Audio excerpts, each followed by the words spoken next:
17. Teka-teki. Aku dihadapkan pada dua pilihan, antara gengsi dan penasaran. Jika aku ingin tahu siapa yang menelpon Mas Arfan, ia pasti merasa diperhatikan. Tetapi kalau aku tetap diam, rasa ingin tahu itu akan berputar-putar di kepala. Apa mungkin ia sengaja tidak menyimpan nomor kontak yang kini sedang menghubunginya? Stop. Kenapa aku berpikir seperti seorang istri yang sangat posesif? Bukankah pernikahan kami terjadi karena perjodohan? Aku beberapa kali mengaku kalau hubungan kami terjalin karena tidak ingin mengecewakan orang tua. Walaupun kenyataannya aku sangat nyaman menjadi istrinya. Apa sebaiknya aku tetap diam saja melihat nomor di layar ponselnya? Untuk saat ini, aku belum mengetahui pasti bagaimana perasaanku yang sebenarnya, karena ternyata sangat sulit membedakan antara rasa kagum dan cinta. Namun, satu hal yang pasti, bahwa kini aku miliknya. Untuk mencegah rasa besar kepala Mas Arfan, lebih baik aku pura-pura tidak peduli dengan panggilan masuk di ponselnya. Aku pun mengalihkan pandangan fokus ke depan. Ternyata ia memasukkan kembali benda itu ke saku kemejanya. Entah kenapa tindakan itu membuatku senang. Nanti pulang kuliah, aku pulang sama Devi ya Mas. Lagipun, aku mau mampir ke rumah ayah dan bunda. Aku kembali membuka pembicaraan, seolah-olah tidak peduli dengan nada panggilan masuk di ponselnya. Tetap aku yang jemput kamu sayang. Aku juga yang antar kamu ke rumah ayah dan bunda. Ia selalu saja tidak memberiku kebebasan. Kemanapun aku pergi, harus tetap bersamanya. Kenapa sih harus kamu yang antar aku, Mas? Kamu gak percaya sama aku. Aku kesal mendengar balasannya. Aku itu suamimu sayang. Aku bertanggung jawab atas dirimu. Selalu status yang ia jadikan sebagai alasan. Terserah deh. Seperti biasa, aku tetap nurut apa katamu. Aku mengusap keningku. Maaf sayang. Aku gak bermaksud gak percaya padamu, tapi sudah menjadi tugasku sebagai seorang suami untuk menjagamu. Aku tidak tahu apakah Mas Arfan mengatakan alasan sebenarnya, atau semata-mata karena ia takut jika aku menemui keadilan. Ia tidak tahu kalau aku tidak berniat lagi bertemu dengan laki-laki itu. Ya udah, aku tunggu kamu di kampus nanti siang. Aku pun pasrah dengan keputusannya. Seandainya ia tahu kalau aku telah menolak bertemu dengan keadilan, mungkin ia tidak akan berpikir yang tidak terhadap diriku. Bisa saja ia tidak terlalu mengekang kebebasanku. Namun, aku menunggu waktu yang tepat untuk jujur kepadanya.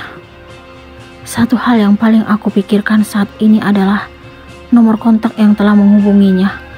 Mungkinkah dirinya tidak mengenal pemilik nomor tersebut? Kenapa tiba-tiba aku berpikir terlalu jauh? Tidak mungkin ia berkhianat, karena selama ini ia sabar dan setia mencintaiku hingga kami bersanding di pelaminan. Kamu gak marah kan sayang? Ia mengusap kepalaku menggunakan tangan kirinya. Walaupun aku marah, kamu pasti tetap dengan keputusanmu, jawabku dengan nada kesal. Semua itu aku lakukan demi kebaikanmu. Aku gak mau kalau sampai kamu terluka. Aku tidak mengerti dengan ucapannya, tetapi aku malas bertanya. Lebih baik aku ikuti saja apa yang ia inginkan. Lagipun, aku sebagai istri sudah sewajarnya menuruti apa kata suami.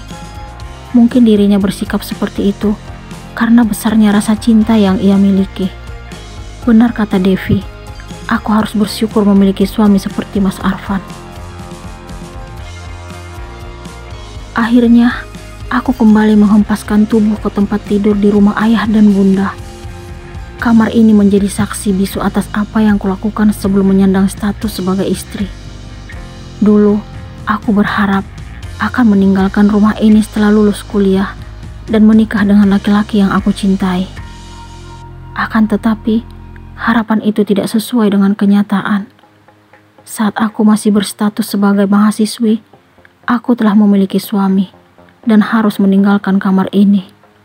Terus terang, sebenarnya aku tidak menyesal harus menikah di usia muda dengan orang yang mungkin belum aku cintai saat ini. Tetapi aku hanya merasa bahwa semua rencana yang telah aku susun dulu benar-benar berubah. Ketika masih duduk di bangku SMA, aku ingin melanjutkan kuliah jurusan akuntansi. Alhamdulillah, harapan itu terwujud. Setelah lulus, aku ingin bekerja di sebuah perusahaan dengan profesi sebagai akuntan.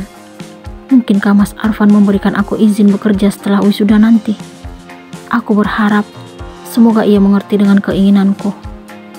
Untuk sekarang, lebih baik aku tidak terlalu memikirkan hal itu. Aku harus fokus dengan tujuan awal ke rumah ini. Aku segera beranjak, lalu mengumpulkan semua barang pemberian Mas Arfan sejak dulu. Aku akan mulai membuka hati untuknya. Aku harus bersyukur dicintai olehnya. Ren, ada yang cari kamu nih. Aku mendengar suara Bunda dari balik pintu kamar. Iya Bun, sahutku, lalu berjalan keluar. Aku terkejut setelah tiba di ruang tamu. Ternyata orang yang mencariku adalah tetangga depan rumah yang selama ini tinggal di Jakarta bersama suaminya. Namanya Kak Citra. Usia kami terpaut 5 tahun. Aku sangat ingat kalau ia salah satu pengagum Mas Arfan dulu. Apa mungkin Kak Citra yang pernah mengungkapkan perasaannya kepada Mas Arfan? Sampai detik ini, Mas Arfan belum memberitahukan siapa nama gadis yang dulu berharap menjadi kekasihnya.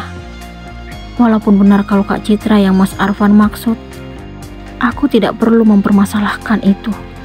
Toh kenyataannya sekarang, aku yang menjadi pendamping hidupnya.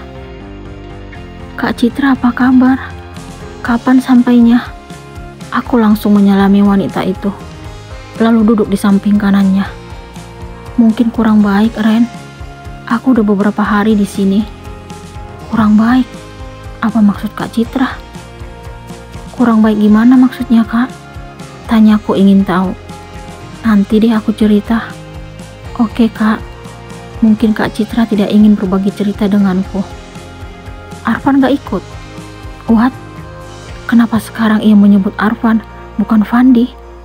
Dulu kami mengenal suamiku itu dengan nama Fandi. Lagipun, kenapa ia langsung menanyakan Mas Arfan? Entah kenapa aku merasa risih. Rasanya tidak pantas kalau Kak Citra bersikap seperti itu. Ia sudah menikah, tetapi masih bertanya tentang laki-laki yang dulu ia kagumi.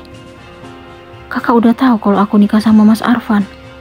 Aku tidak menjawab pertanyaannya, tetapi justru melontarkan pertanyaan lagi. Tahu dong, apa sih yang gak aku tahu tentang Arfan? Aku tidak pernah menyangka akan mendengar jawaban seperti itu. Kenapa Kak Citra terdengar sangat yakin dengan ucapannya? Apa mungkin dirinya dan Mas Arfan masih berhubungan hingga sekarang? Hatiku sangat sakit mendengar pengakuan Kak Citra. Ada apa denganku? Apa mungkin aku telah memiliki cinta untuk Mas Arfan, tetapi belum menyadarinya? Jika itu memang benar, artinya aku telah berhasil melupakan Kak Dilan. Apa sebaiknya aku jujur dengan apa yang kurasakan saat ini kepada Mas Arfan? Tidak. Lebih baik aku menyembunyikan hal ini sebelum mencari tahu apa yang Mas Arfan sembunyikan dariku tentang Kak Citra. Tiba-tiba, aku kembali mengingat nomor kontak yang tadi menghubunginya. Apa mungkin pemilik nomor itu memang Kak Citra? Aku berpikiran seperti itu bukan tanpa alasan. Karena Kak Citra menemuiku seolah-olah hanya karena ingin mencari Mas Arfan. Ia sama sekali tidak bertanya sedikit pun tentangku. Bahkan saat aku menanyakan kapan ia kembali ke Jakarta, jawabannya sangat membingungkan. Aku ingin merebut milikku di kota ini. Apa maksud Kak Citra sebenarnya? Apa hubungan Arfan dan Citra?